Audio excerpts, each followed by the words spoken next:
것을 너에게 더하시리라. 아멘. 오늘은 제목을 먼저 말씀드릴게요. 제가 좀 빠뜨려가지고. 가치 있는 삶을 살기 위해 이것을 알아야 합니다라는 제목으로 말씀 나누도록 하겠습니다. 우리 모두가 주님 보실 때에 가치 있는 하나님의 사람들이 좀 있습니다. 또한 우리 삶이 존귀한 자가 존귀한 일을 계획한다는 것처럼 그런 가치 있는 복된 삶이 되기를 주님의 축원합니다. 여러분 우리 다 가치 있는 인생 살기를 원하시죠? 그죠? 왜 그럴까요?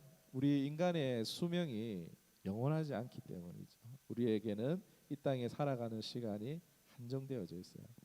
우리가 얼마나 남았는지는 몰라요. 여기 이제 다른 연배지만 나이는 다르지만 그러나 남아 있는 시간은 누가 더 짧은지 누가 더 긴지는 모르는 거죠. 아무튼 그러나 그 시간이 정해져 있기 때문에 우리는 주어진 시간을 최대한 가치 있게 살려고 노력하는 겁니다. 한정되어져 있기 때문에요. 그러나 우리 모두 바쁜 일상 속에서 살아가고 있습니다. 아침에 일어나면은 할 일이 산더미처럼 쌓여 있고 또 하루가 어떻게 지나가는지 모를 정도로 빠르게 흘러가기도 합니다. 그러다 보면은 내 삶이 정말 가치 있는 삶을 살아가고 있는가에 대해서 의문이 들 때가 있다라는 거죠. 저도 그래요. 저희 사모도 그렇고요. 내가 정말 가치 있게 이 시간을 쓰고 있는가라는 그런 의문이 들 때도 있습니다. 하나님이 원하시는 모습대로 내가 진짜 살고 있는가 고민할 때가 있다라는 거죠. 예수님 믿는다고 하면서 나는 가치 있게 살고 있는가 이런 혼란들을 경험하는 시간들이 있는데 사실 이런 것은요 너무나 사실 자연스러운 일이 아닐까 싶습니다. 우리가 예수님 믿기 전에는 어떻죠? 자신의 경험, 문화, 사회적인 영향들로 인해서 우리의 가치관들이 세상적인 가치관들이 사실 형성되어졌어요. 많은 사람들은 이제 사회적 지위나 재정적인 부후 또는 이제 성공, 외모로 인기 이런 것들 요소를 내서 자신의 가치를 판단했었죠. 우리 학생 때만 해도 어때요? 나는 키가 작아서 나는 왜 이렇게 이제 막 못생겼을까? 이런 생각하면서 그런 가치를 두고 살기도 했었죠.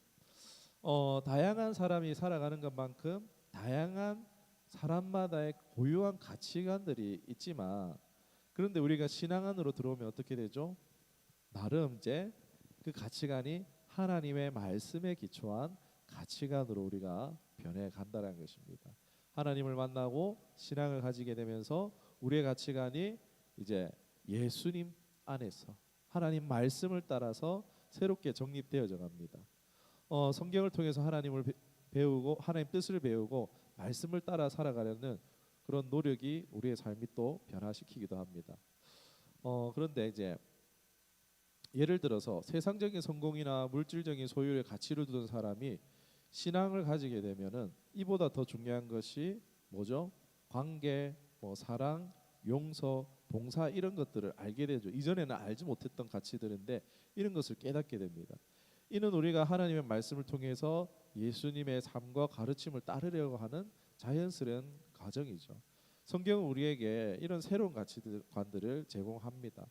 누가복음 12장 15절에 보면은 예수님께서는 삶은 소유의 넉넉함에 있지 않다라고 말씀하세요. 오늘 본문의 6장 33절에 너희는 먼저 그의 나라와 그의 의를 구하라. 재물을 먹는 걸 마시는 것을 입는 것을 타는 것을 사는 것을 구하는 것이 아니라 뭐요? 먼저 하나님 나라를 구하라고 우리에게 이 하나님의 말씀을 주시고 있어요. 그러니까 이런 말씀이 내 안에 들어왔을 때 우리의 삶은 변화하게 되는 거죠. 새로운 가치관이 생기고 삶의 방식도 새롭게 형성되어져 갑니다. 여기서 제가 그런데 한 가지 이제 이야기를 하나 드리고 싶어요. 제가 몇 년 전에 이제 부교육자 시절일 때 한 청년이 저에게 찾아와서 고민을 털어놨어요. 이 청년은 이제 직장 생활도 하고 또 이제 가정에서나 교회에서 이제 봉사까지도 모든 면에서 굉장히 최선을 다하는 이제 청년이었는데 그런데 마음 한구석에 항상 이런 마음이 있는 거야. 내가 진짜 가치 있는 삶을 살고 있는가라는 이제 의문이 떠나지 않았다고 합니다. 그래서 이분은 더 이제 막 헌신하려고 교회 봉사에 할애하고 또 막 선교 간 다음에 적극적으로 선교에도 참여하고 희생적인 헌신을 통해서 자신의 가치를 증명하려고 노력했어요. 그런데 티는 안 내려고 하지만 어떻게 해요? 점점 사람이 지쳐가는 거예요. 오히려 이제 열심히 하는데 오히려 더 멀어지는 것 같은 것을 느꼈다는 것입니다. 목사님, 하나님께 더 가까이 가기 위해서 이렇게 열심히 노력했는데 왜 이렇게 공허할까요? 하는 겁니다. 여러분, 이것은 우리가 한 번씩은 다 했을 법한 고민이죠. 우리는 하나님께 헌신되고 충성된 삶을 살기 위해 노력하지만 때로는 그 과정에서 균형을 잃고 극단으로 치달을 때도 있다는 것입니다. 그런데 오히려 그 가운데서 하나님과 관계가 멀어지기도 한다는 거예요. 무슨 얘기냐? 너무 가치 있는 삶을 추구하다가 치중해서 극단적으로 가는 경우들이 있다는 거예요. 그러니까 완전 이제 다른 내 삶은 없고 완전 하나님에게만 투신하는 거예요. 내 모든 것을 그냥 던져버린 거예요. 이런 것도 필요할 때도 있지만 그러나 그렇게 했다가 어떻게 해요? 신앙의 몸살을 앓는 것을 종종 봤습니다. 저 역시도 그런 케이스예요. 하나님 은혜가 너무 커서 막 하나님만 내 삶 다 드릴게요. 막 이래가지고 목사가 됐죠. 그런데 시간이 가면 갈수록 막 이제 그게 처음 같지는 않더라고요. 그런데 그것도 이제 더 지나서 그런 이제 시간들도 아픔들도 거치고 난 후에 이제 주님을 사랑하는 신앙으로 돌아서면서 나아가면서 하나님의 마음을 알아 깨닫게 되는 것이 하나님이 나에게 원하시는 것이 그냥 우리 촉에 있잖아요. 그죠? 주인을 위해서 목숨을 바치는 막 그런 이제 맞나요? 촉에 뭐지? 갑자기 생각이 안 나요. 아무튼 이렇게 목숨 바치는 신앙이 꼭 그게 좋은 신앙이 다는 아니라는 것입니다. 여러분, 우리가 모두가 가치 있는 삶을 살기를 원하시죠? 우리 인간의 수명이 정해져 있기 때문에 최대한 우리는 가치 있는 것을 투자하려고 노력합니다. 그런데 때로는 가치 있는 삶을 추구하는 강박관념 때문에 극단적인 방향으로 삶이 나아갈 수 있다는 거예요. 그냥 삶을 포기하고 막 어딘 단체에 자신을 투신한다든지 어떤 뭔가의 일에 자신의 삶 없이 거기에 막 다 쏟아붓는다든지 이런 일들이 있다는 거예요.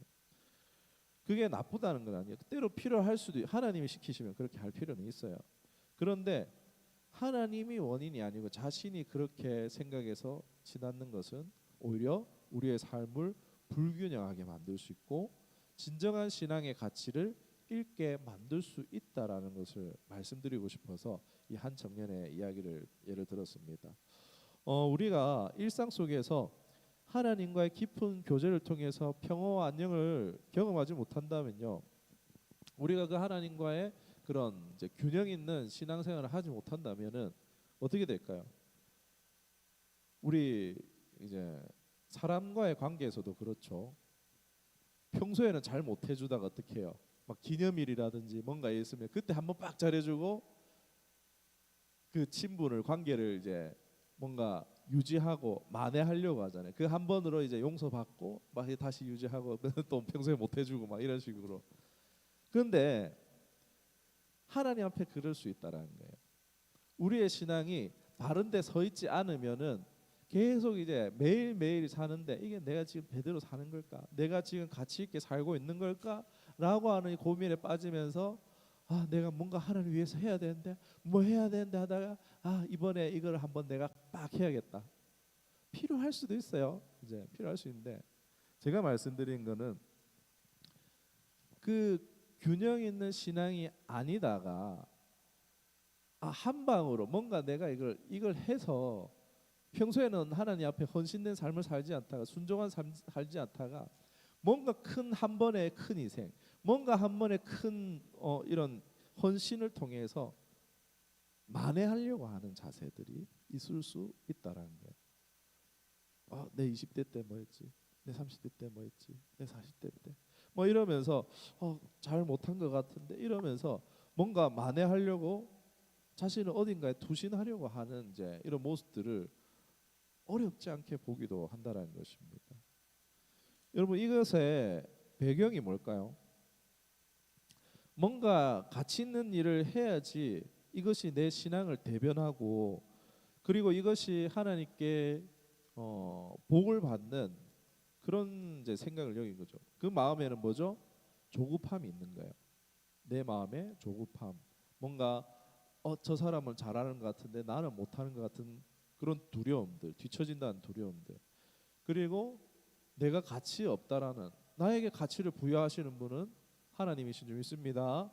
근데 그 가치를 믿지 못하는 거예요. 하나님이 부여하신 그 가치를 불신하는 내면이 우리 안에 깔려 있을 수 있다는 것입니다. 그런 생각을 악한 영들이 넣어줄 수 있다는 거예요.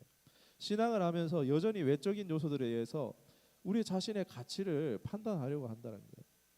그러나 이런 것들은 하나님 보실 때, 우리 볼 때는 몰라도 하나님 보실 때 어떻죠? 일시적인 거예요. 우리 인생을 잠깐이라 하잖아요. 하나님 앞에는 우리 인생이요, 마른 풀이 타는 것처럼, 화살이 날아가는 것처럼 짧은 인생이죠. 우리의 진정한 가치는 이런 외부의 평가에 결정되는 것이 아닌 줄 믿습니다. 우리의 진정한 가치는요, 바로 예수님을 믿는 믿음에 달려있는 줄 믿습니다. 믿음이요, 다른 어떤 행위가 아니라 바로 믿음이 우리에게 정체성과 가치를 부여한다는 것입니다. 하나님의 자녀로 새 삶을 얻었잖아요.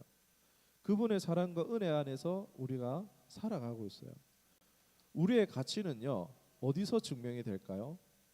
우리의 가치는요, 뭔가 연말 시상에서 대상을 받아야지 거기서 우리의 가치가 증명되는 것이 아니라 이미 증명되었는데 어디서 증명되었을까요?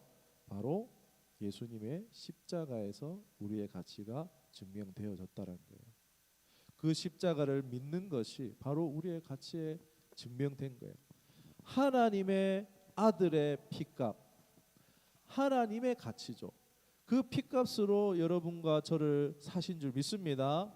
그러면은 그 값을 치른 게 우리의 값일진데, 우리의 가치는 얼마짜리라고요? 예수님 짜리입니다. 예.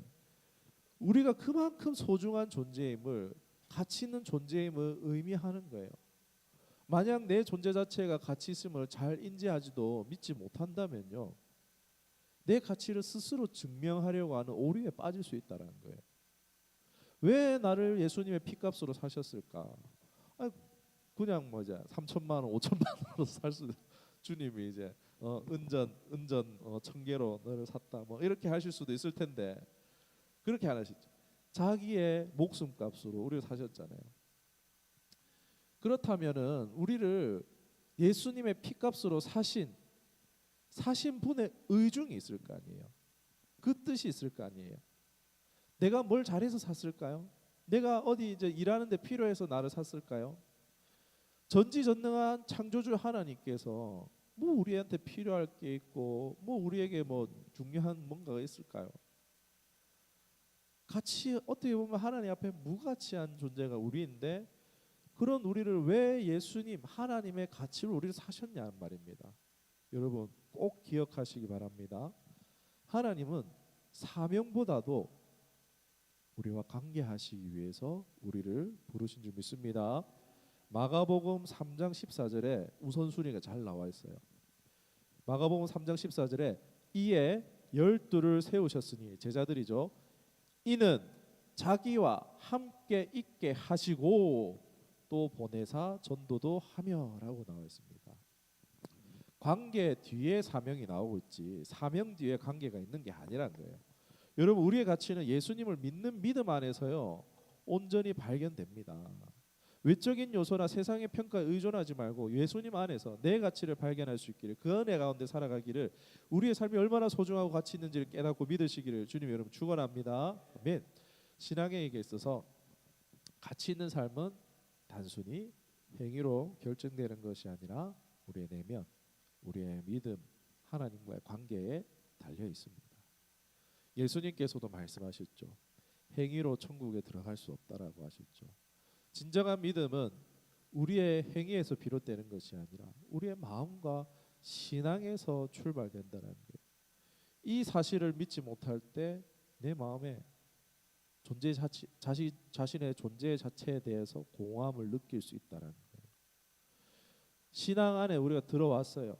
예수님을 믿어요. 진짜 믿어요. 그런데 여전히 자기 중심적 가치관을 가지고 있을 때 그런 공허함을 느낄 수 있고, 그 그 자신의 가치관, 이 옛사람이라고 그러죠. 이 옛사람의 가치관, 자기중심적 가치관을요 주님의 가치관으로 바꾸는 것이야. 나를 내어버리고 자기를 십자가에 못 박으 그러잖아요. 나를 옛사람을 버리라고 하는데 그것을 버리지 못하고 그대로 여기다가 이거를 버리지 않고 신앙적 가치관을 그냥 더 씌우는 거예요. 이 핸드폰 케이스에다가 이제 얘를 스마트폰 우리 이제 신앙생한테 걸림돌이 많잖아요. 버려야 되는데 못 버리고 이제 케이스로 살짝 이렇게 가려가고 포장 예쁘게 포장하는 거 이렇다는 거예요. 내 내면의 중심의 자기 중심적 가치관을 버리지 않고 그 신앙적 가치관으로 덮어 씌우는 경우가 많습니다. 자기 성취를 추구하는 신앙. 그러니까 어떤 사람은 신앙생활을 통해서 자신을 높이려고 해요. 개인적 성취를 이루려는 목적을 가질 수가 있다는 거예요. 그러니까 예를 들어서 교회 내에서 중요한 직책을 맡거나 많은 사람들의 인정을 받기 위해서 열심히 봉사하고 헌신하지만 그가 하나님을 기쁘시게 하기보다는요 자기의 야망을 신앙적 야망으로 바뀌어서 자신의 그러니까 신앙이 있든 없든 자신이 뭔가 잘해가지고 명성을 얻는 것처럼 이제 그거를 이제 그대로 앞에 신앙만 갖다 붙여서 신앙적 명성을 얻기 위한 그런 노력으로도 할 수 있다는 것입니다. 또는 복을 받기 위한 신앙, 또는 이제 다른 예로 어떤 사람은 하나님을 믿으면서 복 받기 위한 목적으로 신앙생활도 하고 이들은 기도와 예배를 통해서 복을 구하고 자신이 원하는 것들을 수단으로 신앙을 이용하기도 하고 진정 믿음과 순종보다는 물질적이고 세속적인 성공을 추구하는데 초점을 맞추기도 하고 또 어떤 사람들은 이제 이 자기 중심에 대해서 얘기하고 있어요. 위로와 평안을 얻기 위해서 어떤 이런 이제 사람들은 개인의 위로와 평안을 찾기 위해서 하나님을 찾을 수 있습니다. 여러분 찾아도 돼요. 찾을 수 있어요. 그런데 위로와 평안을 구하는 것은 중요하지만 하나님을 진정 사랑하고 따르는 것보다도 자신의 감정적 안정, 그냥 평안을 구하기 위해서 신앙을 그게 목적이 돼서 활용하는 경우도 있을 수 있다는 것입니다. 이와 같은 예들은 신앙에 있어서 여전히 자기 중심적인 가치관을요 신앙적 가치관으로 더 씌워서 생각하는 그런 발생하는 문제들이라고 할 수 있습니다. 또는 이제 신앙생활 중에 이제 교회 안에서 받았던 상처들을 극복하지 못해 가지고 그 자체에 자신을 투신하는 경우도 있어요. 그것이 이제 자신의 믿음의 가치를 증명하는 것이라고 여기는 것입니다. 뭐 제가 다 잘못됐다라고 말씀드리는 것은 아니에요. 필요한 것도 분명히 있어요. 신앙의 여정에서 그런데 우리가 다 과정일 수 있다라는 거예요. 이런 게 꼭 그 사람이 그게 끝이라는 게 아니고 그렇게 하는 것이 내가 그런 신앙이 있으면 나의 그런 신앙이 그게 끝으로 제가 정죄하는 것이 아니고 과정이라는 거예요. 저도 그랬어요. 우리는 이런 신앙의 여정이 있다라는 것을 생각하고 뭐 서로 격려할 필요가 있겠죠. 근데 우리가 나아가서 이런 진정한 신앙의 가치를 추구해야 한다는 것입니다. 하나님께서 인도하시는 과정 가운데 우리가 하나님께 더 가까이 다가가며 진정한 신앙과 기쁨을 만족을 경험하는 것이 중요합니다. 가장 큰 문제는 다 과정일 수 있지만 가장 큰 문제는요. 우리의 신앙 과정 중에서 이 자기 중심적 가치관에 고착되는 게 제일 문제입니다. 이걸 신앙적인 가치관이라 생각하면서 거기에 그냥 올인해버린 거야. 나는 이거야. 그냥 이래가지고 이게 헌신이야. 이게 하나님 기뻐하시는 걸 거야. 나는 이걸 위해 부르심을 받았어. 라고 해서 그냥 거기에 고착되어 버리면요. 우리 신앙은 하나님과 관계잖아요.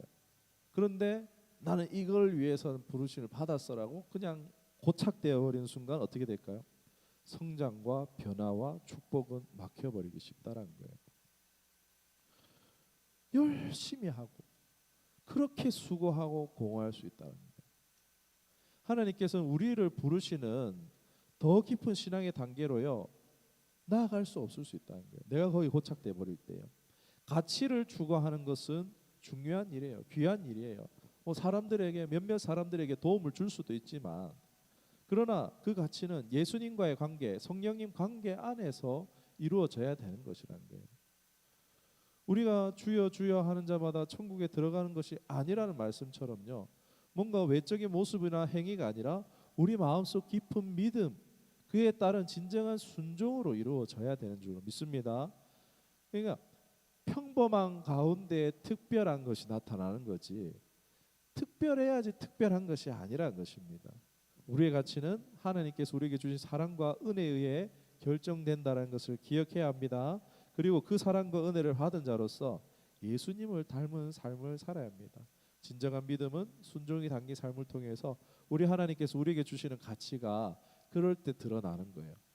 그럴 때 우리의 가치가 나타나는 거예요. 내가 뭘 해야지가 아니라 내가 주님을 닮을 때, 주님이 내 안에서 역사하실 때, 주님이 나를 통해 나를 사용하실 때에 가치가 드러나는 거예요. 이걸 놓치지 않아야 됩니다. 저는 사람을 사랑하는 일에도요 있어서 열심을 평생이 끝이 없다라고 생각해요. 저는 저희 아내가 있지만 아내를 사랑하는 일에 정도가 없다라고 생각해요. 평생을 다 해도 저는 정말 이 사랑을 끝이 없다. 평생을 사랑해도 다 알 수 없다라고 생각해요. 제게 주어진 삶을 다 써도 이 사람 제가 다 알겠습니까? 같이 살아도 모를 수 있는 거예요. 그런데 죽을 때까지 사랑하고 알아갈 것인데 우리가 하나님을 사랑하는 일이 어떻겠습니까? 정도가 있겠습니까? 사람 사랑하는 일도 정도가 없는데 하나님 사랑하는 일도 정도가 없다라는 거예요. 그냥 그게 끝이 없다라는 거죠. 여러분, 우리의 가치는 우리 예수님 안에서 온전히 발견됩니다. 세상의 평가나 외적인 요소에 의존하지 말고 예수님 안에서 내 가치를 발견하고 그 은혜 가운데 살아가시기를 바랍니다. 우리의 삶이 얼마나 소중하고 가치 있는지 깨닫고 그 가치를 하나님께서 주신 사랑과 은혜 속에서 찾기를, 그렇게 살아가시기를, 나타내시기를 주님의 이름으로 축원합니다.